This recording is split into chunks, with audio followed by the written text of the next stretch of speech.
It's time for Cutting Edge Consciousness with Freeman Michaels and Barnett Bain.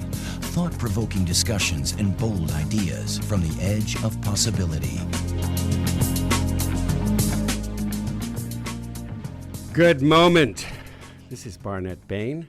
I'm here with my co-host, Freeman Michaels. and we are very, very grateful that you're with us again this week. We hope you had a good week. Did you have a good week? I did. It feels like Hawaii out there. It's kind of weird. It doesn't feel like it. So I'm pretending like I'm on vacation because the weather in Los Angeles lately has been humid and muggy, and it's been raining. And so I'm going with that I'm on vacation. Well, it's hukilau at 12 o'clock. That's right. It has been furiously elemental, Yes.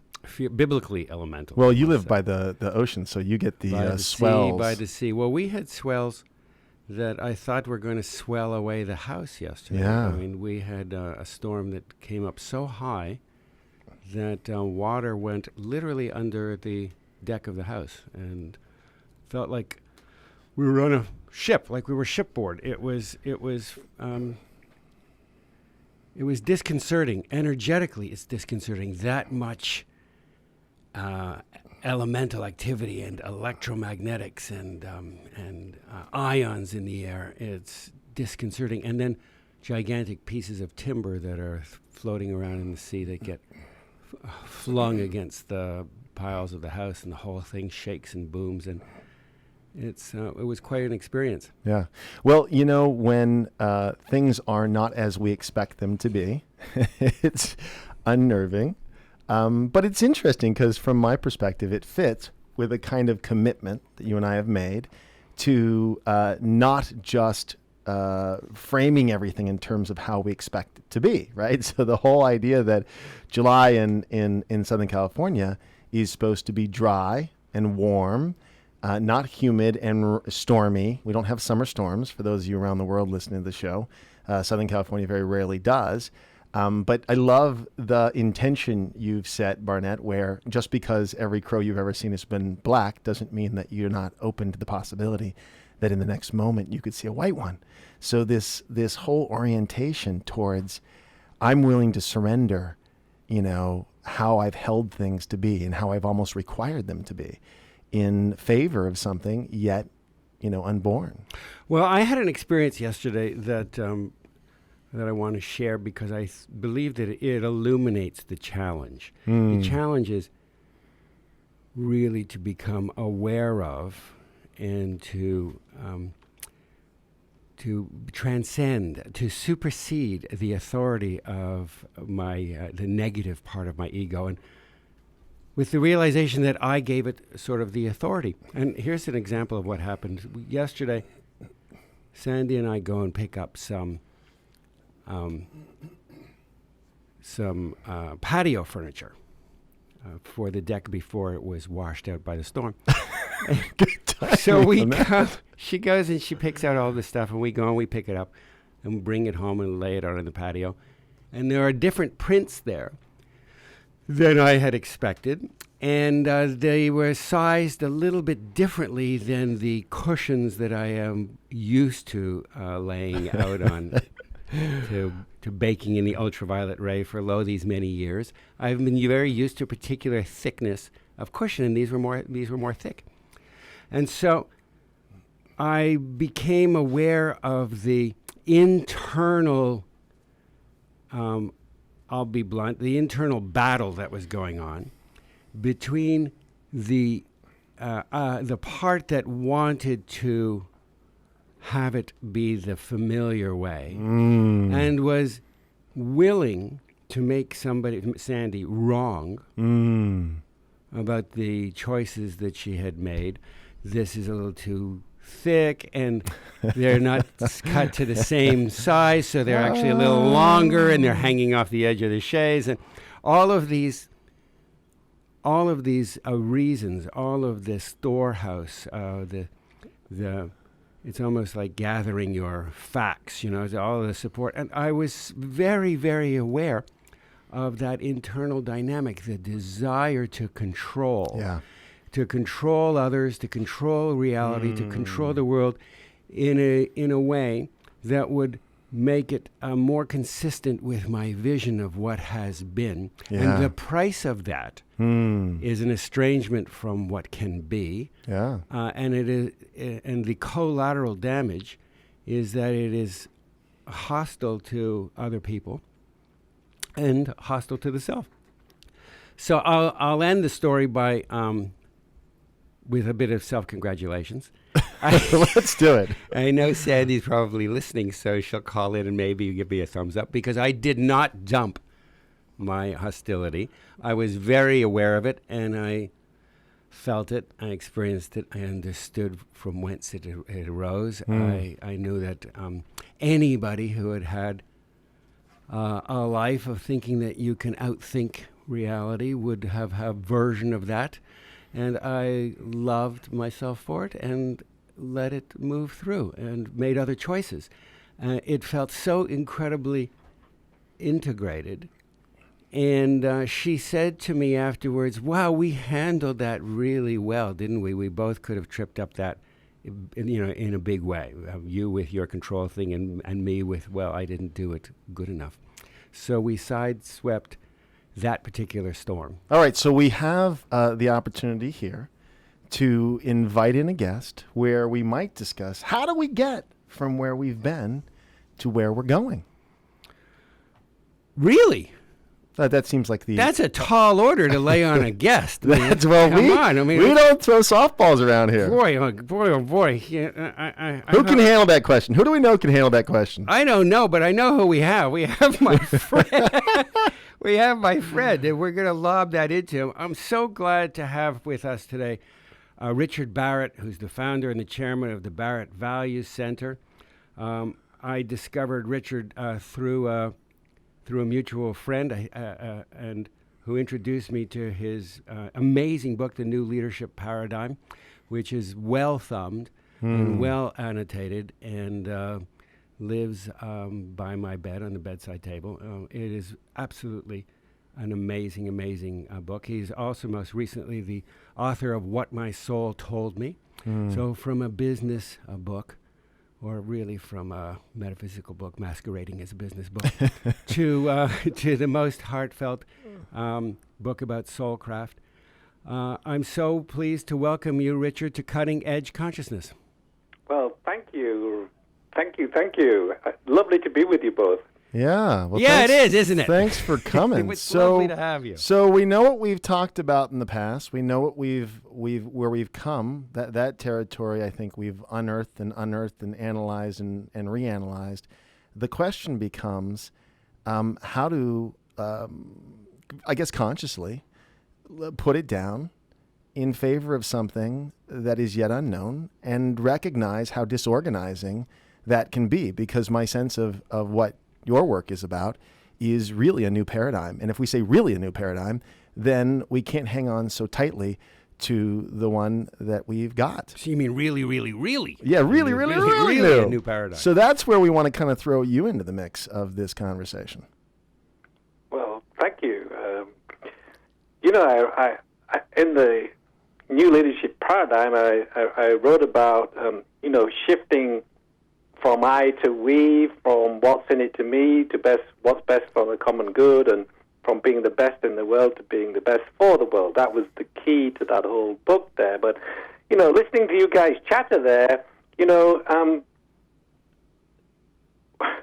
what wants to be is unknown. And so living in that moment, the present moment of total unawareness of what wants to unfold and allowing what wants to unfold to emerge is the challenge, and recognizing, as Barnett just did, that what wanted to unfold for him was some of this ego fear of, oh my God, this isn't what I was expecting, I'm not used to this, and then being able to master that and let go of it in favor of, look at those thoughts passing by there. Wow, that's interesting. Oh my God, where are they coming from? That is a learned art, which I think is also part of the New Leadership Paradigm. Not hanging on to what it is we think we need in order to be happy and to feel that things are okay. And even so, again, on this show, one of the things what you just brought up, we talk about all the time. I mean, people come on talking about the new paradigm and moving from me to we, and we love that conversation. But both Barnett and I are acutely aware of how quickly the controlling elements within us, the ego mind, wants to use all that to manipulate. In other words, we're so aware of how quickly it tracks back to that sort of small story, that we're trying to grow out of. There's a paradox in that, right? Yeah, there is. And, I've come to recognize that, I'm not who I think I am, and who I am is so much more magnificent and amazing and so able to build a reality where I can live a values-driven life and a purpose-driven life. That is my soul, and I am my soul, and moving into that perspective means that somehow it's not subjugating the ego, it's allowing getting the fear energy, those vibrational, low-frequency fears out of the way so you can live in that high-frequency love vibration of the soul, and allow your life to unfold in front of you like the waves coming in from the ocean. Just to allow that to happen. Wow, that's a huge challenge. Oh, God, I love the way you put that.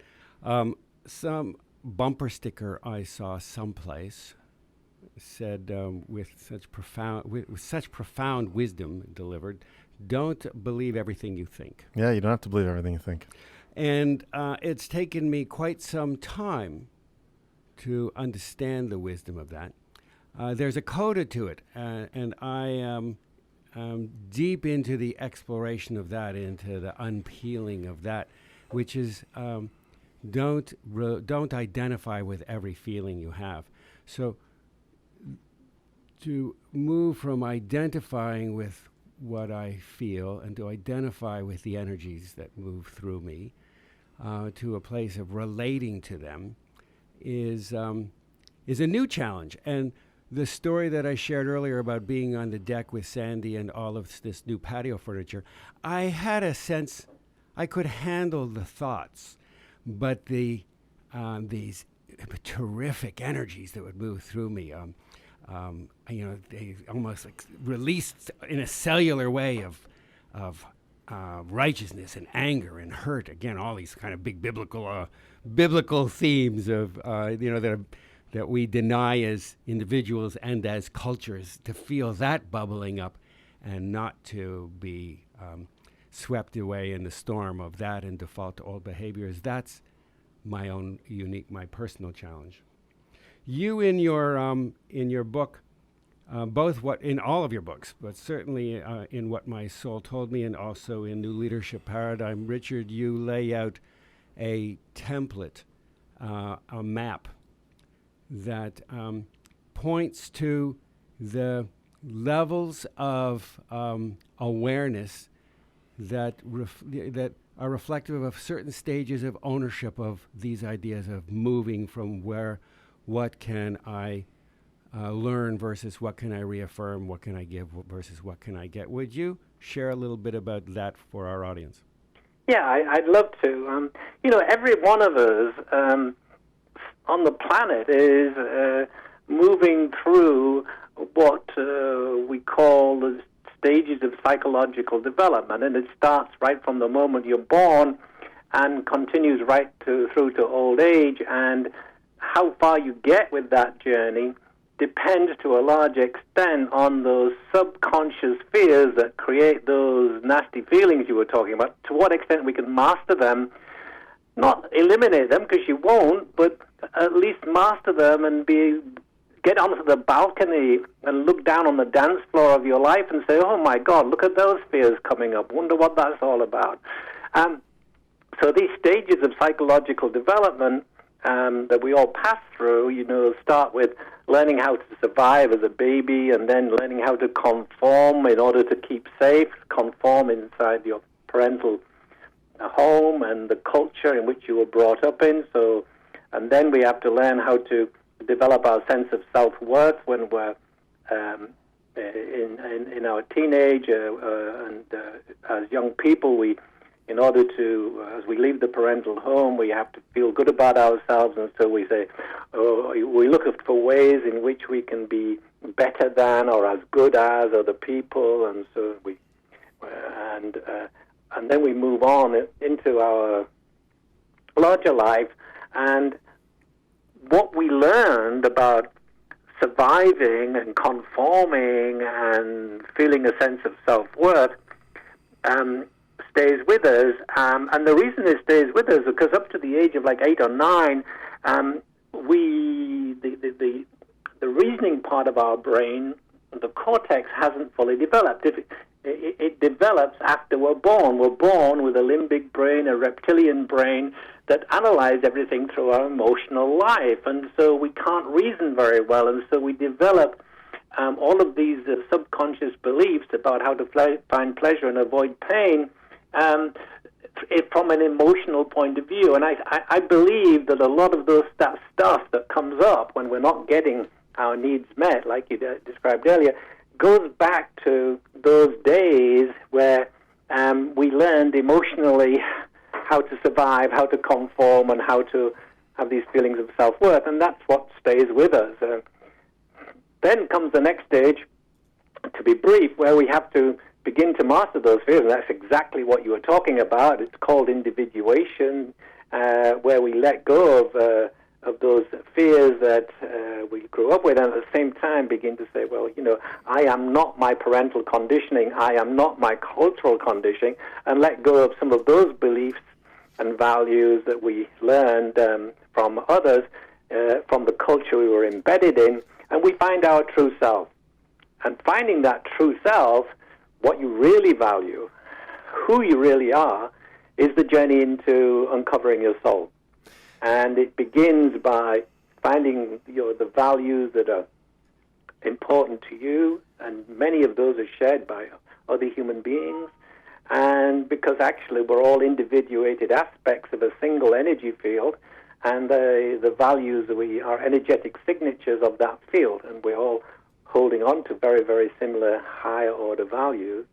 And then we begin to find out what we're passionate about, our unique self, what it is that we came to do, the gift we came to give, and that's the gift of the soul. And as we actualize that gift, we move into the next level of development, which is integrating who we are into the external world and giving that gift to society. And as we make a difference in the world, we find the joy that comes from that inner sense of meaning of living at that level of development where we know deep down that we are connected, and we're actually, by helping others, we're helping ourselves in that sense. And finally we move to the level of service where we just want to know that joy all of the time.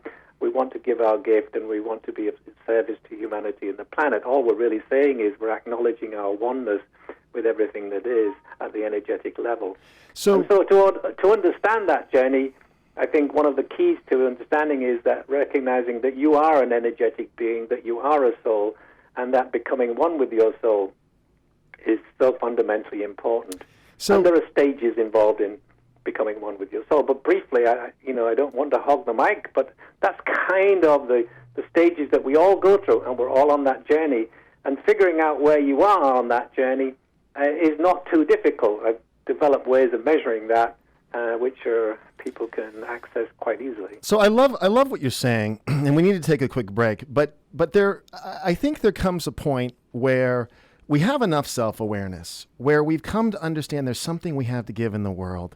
But what happens is it's slightly outside of what my concern is this, and this is maybe my own personal story, is that I've found that the self-awareness can itself become a trap. So I spend a lot of energy recycling my own self-awareness practices, and what I personally want to work with is my capacity for uncertainty, my ability to say, great. I don't really need another seminar. I don't really need to go through, unlocking my subconscious or unconscious and reworking and rehashing. I'm really curious what's beyond this. And that's what I want to come back to after this break. So stay with us, because we'll be right back here on Cutting Edge Consciousness.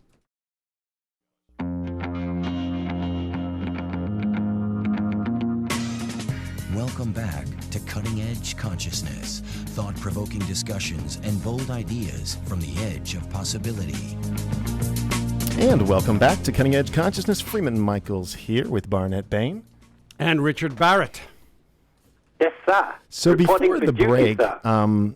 we were, I was introducing, and I think our audience, we've talked a lot about this deep level of self-awareness where we're not so bound by conditioning and programming, or at least we're trying to loosen the bindings of a kind of limited self-perception that perhaps was handed to us by our culture and interpretations of our experience, and getting to really what Barnett and I have termed the edge. In fact, it's exactly what this show was born out of. Is that we're not very original here.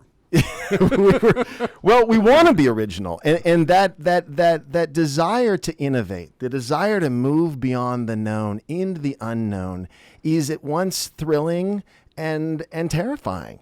Because, I'll just be the first to say that my capacity for uncertainty is limited. It doesn't, I can only stay with the energies that sort of track off the reservation, if you will, for so long before this part of me wants to contextualize it in the small story, looking back in terms of history. So, that's really where the edge is for me. I don't know what your thoughts are on that, Richard. My thought is this, that if, and I know this sounds a bit trite, but it is really the place. If you can stay in that present moment of awareness with no thought, no belief, and no agenda, and by the way, that's one of the things I say to, the C-suite people I sometimes work with. I say, imagine coming into your organization with no thought, no belief, and no agenda. What would be going on? That is really key, I find, to being. Full stop. Being. It's the key to being, and loving what is, as Byron Katie says. It isn't as complicated. I believe it's not as complicated as we all try to make it out to be. But for me, on my journey, what I have always written about and had in the background is the journey of my soul and understanding that I'm just this soul, but fully connecting with my soul, befriending my soul, trusting my soul, and finally becoming one with my soul allows me to be in this place of being where I don't get caught up in whatever is going on by identifying with it too much. I will identify, but I can let it go and live the life of my soul. That's what I've come to recognize. I am a soul. I live the life of my soul. And as I got there in many different stages. The last but one stage was recognizing that I am the servant of my soul, and that my soul is connected at a higher level of consciousness. I call it the fourth dimension of consciousness, to everything that exists on this planet, because everything is energy, and that's where my soul lives. And so synchronicity is simply the soul doing its thing and organizing my life in the way that it wants to live my life. And the more that I get out of that way, the more my soul is able to do that, to the point where synchronicity rains down on me on a daily basis, and I don't really have to do too much except show up.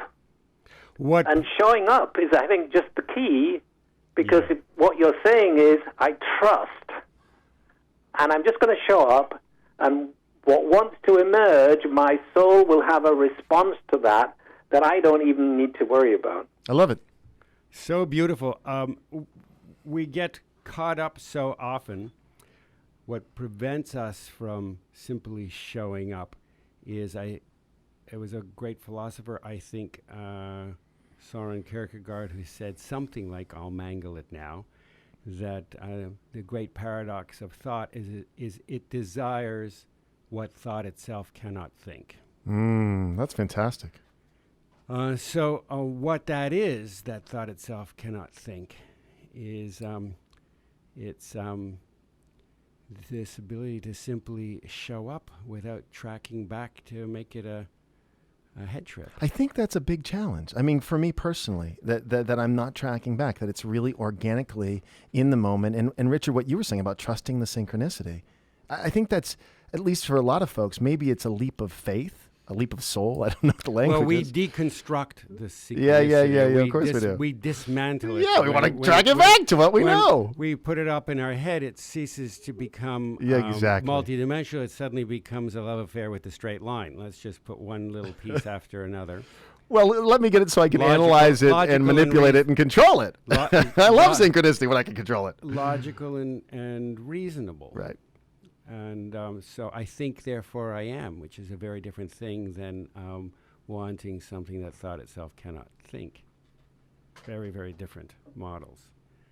So, Richard, what is exciting for you? I know that you're sitting in the sweltering London summer. You have the Krista, the love of your life, in the next room. Give her a little wave for me. Well, yeah. You're someplace in your closet is listen, by the way, Soul Brother, since we're all separate and connected at the same time, it's probably my turn soon to wear the great, fabulous gray cardigan that's in your... Yeah, it would be, and if I could dematerialize it, I'd send it over, but I haven't got to that place of being yet. That's next season. Yeah, that'll be... That's our next season of That's shows. the next wave. We'll be back dematerializing each other and rematerializing each other, just as precipitating as energy packets. Yeah. So, your question is, what is exciting me? And what happened when you asked that question, I got that whole tingling thing, the energy tingle, which says, wow, that's the question, or that's connection. And I got that when you just asked the question, and I thought, wow, what's exciting me? What's exciting me is the possibilities that the human race has at this moment in time, as the world seems to be crashing down around us, is the ability to shift through what I would call level 4 consciousness, or shift through into a new way of being, because everything else around us is no longer working. And, it's not working in the USA, it's not working in Europe, it's not working everywhere. And wow, isn't that great? Because man, when it's not working and it all comes tumbling down, we can build something new with a new level of consciousness and awareness. So that's one thing that's exciting me. The other thing that's exciting me is that more and more people, young people, are getting it. I was just yesterday over in Rotterdam for the day talking with an organization called ISEC, which are basically young graduates who organize exchange experiences for other young graduates all over the world, and through that help these young people develop their leadership skills. And I spent the day with them because they want to extend that to the whole of the world, in terms of young people everywhere having the ability to have experiences in other cultures, so that they can move through that transformation level of recognizing that there are other beliefs out there, and moving their mind into a place where they can recognize that they can self-transform. In other words, they're not stuck in their beliefs, they can self-transform. But this organization is now willing to take the new leadership paradigm and all of the documents that go with that out to the whole world through their programs in the 80 different countries. And I thought to myself, these young people, they're in their early 20s. Boy, they're so enlightened. I mean, man, God, where was I in my early 20s? I certainly wasn't there. So that is exciting to me. What's the name of that organization again? The name of the organization? ISEC. It's an association of students.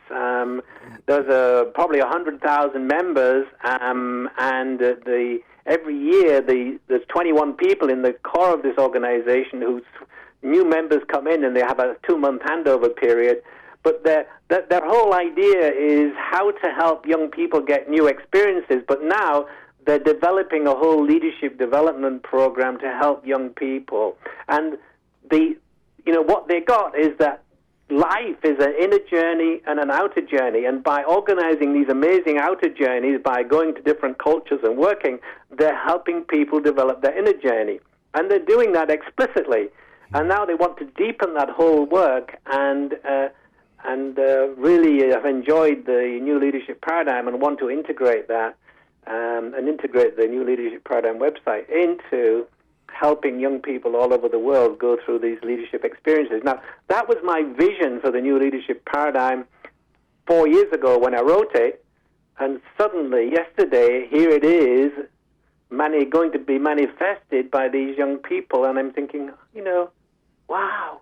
It's an idea that's time has come. I mean, I think for most young people, looking out on what's come before, we're acutely aware of what isn't working. The state of, I know you work with corporations where there's hierarchy and where, workaholism has been nobilized, and there's very little to get excited about in the present paradigm, but the emerging paradigm, the possibility of collaborating and sharing and growing and innovating. We live, obviously in California, and I've been spending some time up in Northern California, and there's so many startups. And I love the energy of the startups because they're all young people. Everyone's in their 20s, incredible, starting all these new tech companies. And it's exciting. It's exciting to be around because clearly, what they see in their parents' generation, these kids, a lot of them come from very successful, quote unquote, successful homes, is not that thrilling. So I love the question, beyond our own lives. I mean, yes, for you, what's exciting for you? And I love how you reflected back. What's exciting for me is what's exciting to the youth today, that they're getting excited. There's a possibility, beyond the present construct. Yeah. I hate to do this, but, I've got a new book coming out in 2 weeks called The Values-Driven Organization, Unleashing Human Potential for Performance and Profit. And that's what this book is really all about. I mean, it's not a spiritual book, but the background to that whole book is how do you lead a values-driven life and how do you lead a purpose-driven life? And when you can create a structure, an organizational structure that allows people to lead a values-driven life and a purpose-driven life, you get high levels of commitment and engagement, and the company is forcibly successful because everybody is fulfilling their destiny. It allows them to meet the needs of their higher levels of psychological development. It's where the soul line and the goal line meet. I've never heard that. It's where the soul line and the goal line meet. For me, but what's the goal of the soul is my question. Well, to realize itself, I'm thinking, but what I wrote down and what my soul told me was it's dual. One, to live a values-driven life, and two, to live a purpose-driven life in the three-dimensional physical reality. And that's why our soul's incarnate, just to do those two very things. And there are so many millions and billions of the people on the planet learning how to lead a values-driven life right now. And there's a few. There's a small number, a relatively much smaller number, that have learned that, maybe through past lives, I don't know, but they've learned how to lead the values-driven life, and now they're learning how to lead the purpose-driven life. And one of the major learnings about living the purpose-driven life is if you haven't done the work on living a values-driven life, it's going to come and shoot you in the foot, because you need those higher values to make your purpose-driven life a success. So for those of our listeners who are intrigued and moved to action and have a desire to connect with their soul, to befriend their soul, to develop a trusting relationship with soul, to become one with your soul, I suggest that you do as I did and read What My Soul Told Me. And for those of you in business who are looking for a new paradigm, that you look to this next book as a doorway, a portal to possibility. You can learn more about the work of Richard Barrett and the Barrett Values Center by going to which website, Richard? Valuescenter.com, and let me just say that it's VALUES, plural, values, and then center spelled in the European way, CENTRE.com. You'll still get there if you spell it in the American way, but anyhow. No, it's much more dignified to go in the European spelling. If you want to spell it, you can get there the American way, but it will be defiant. I'll use center.com. That'll do it. Richard, thank you so much for spending the time with us today. Well, it's been a pleasure. And I love hanging. I don't know, but I know you, but I do know Barnett, and every minute I spend with him is just a joy and splendor. Well, I'm sad that I won't be seeing you in 2 weeks in La Jolla or wherever it is we're going without you.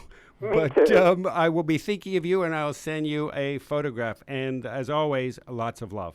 Thank you so much. Bye, fellas. And for those of you listening, stay tuned because we'll be back to wrap it up after these messages.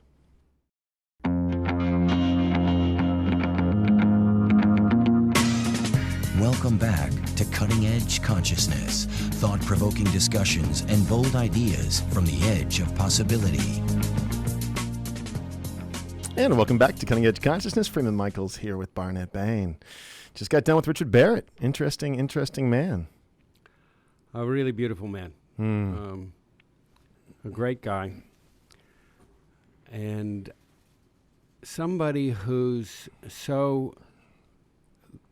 for whom what he says is experiential and not passed on hand-me-down learning. And it makes all the difference to be with somebody who shares himself so in so many ways, but as an original. He's simply passing on insights and realizations that he has that have made his life work, and that for those who have the willingness and the ears to listen, to really listen, their lives can change as well.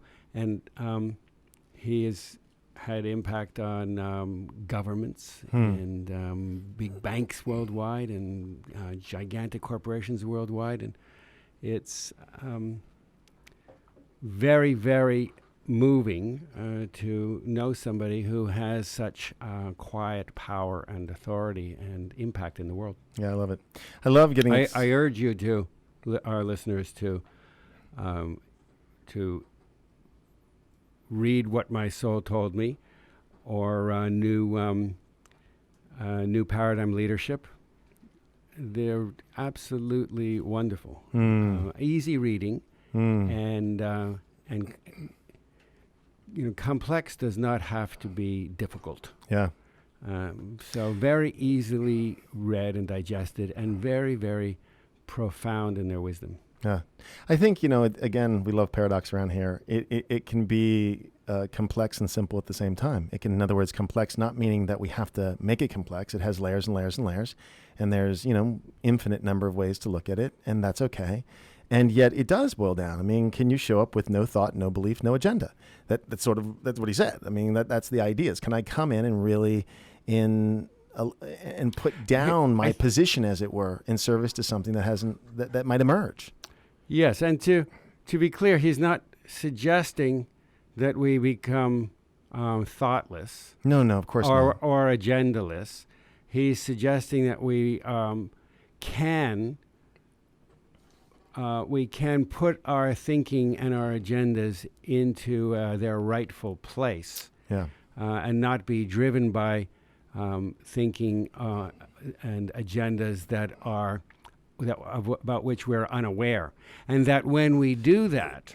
Well, it requires a certain amount of self-awareness. That's what the whole first part of this thing was all about. So look, at some point you have enough self-awareness that we don't have to keep, because the control game that we don't have to manipulate from it. In the manipulation game, both are what we need to learn to be safe initially, and that's how it works. We develop what we've called an adaptive personality. It's a way that we learn to get our needs met and defend ourselves and get by. And at some point, there's a level of maturity where and consciousness to know that, okay, that's going to top out. There's only so far that's going to go. It's closed loop. It keeps repeating. And I want something that lays on the other side of it. And in order to have that, I have to be willing to put that stuff down, put down my control, with an understanding of where it works and where it fits and where it doesn't, in service to some thread of possibility that I'm following, the following of the synchronicities. Or in some thread of possibility that calls me, not so much that I am following. Yeah. That I can respond to. Yeah. So there is a. It just went right out of my mind. So whatever I was saying wasn't that important. It was good. It was good while it lasted. Went right out of my mind. See, you're doing it right now. I'm Right- not right so now. attached to that last thought Whatever that I'm it not was. willing to let it go. Whatever it was, gone. And so what might come in this moment? You know, what's the next thought that might arrive? And We there's a have- whole offer in that, right? We have these archetypes that we follow that they're expressed as myths and mythologies, lyrical rituals that they don't just they live. They're expressed through us. We live inside of them, and one of them has to do with becoming a fool. We have that suit in a deck of cards. Yeah. The jester, the joker, the Joker, yeah. fool. But before we can, there's octaves of the fool. We become learned in the ways of the world, and then learned about ourselves in the world, and then we become wise about ourselves in the ways of the world, and then from that wisdom is born the fool anew, another octave of being a fool. You become wise enough to know you only know what has been, but what can be, what will be, what may be, is all mysterious and mystical. And then we become the wise fool. So he speaks to me very powerfully in his work about, as you say, this template, this map that helps us become very, very close and helps us understand and see ourselves in the various unfoldings of our awareness up to a point where he refers to, I think he calls it the fourth dimension. The fourth dimension, Yeah. or the fourth level of consciousness, that is the way that he refers to it, in which we are so wise that we can be about where we have been, that we can have the humility to let it all be different and not know and not have any idea what may come next. So all that to say, it's not simply about brooming thought and feeling and thinking. All of those are beautiful and critical. We don't leave any of it behind. And I think that that beautiful illustration of I'm willing to let go of that last thought because there's enough of self-awareness, enough consciousness to know that the next thought will come along. I'm willing to let go to being attached Yes. to the thought. Or identified with. I'm not going to let go of my big toe, but I have pictures of myself in a bassinet as an infant, and that toe looked like the most, sucking it and looking at it in my mouth, literally in my mouth. I can't even bend over and pick up my shoes some mornings, but I have pictures of myself with a toe in my mouth. Full of awe and wonder. Yeah, that was a world of excitement, and I still have that toe. It's down there someplace. Yeah. But I haven't spent a lot of time genuflecting over my toe. Yeah. I love that. In almost 60 years. So the same. So everybody take your shoes off. The same. I mean, our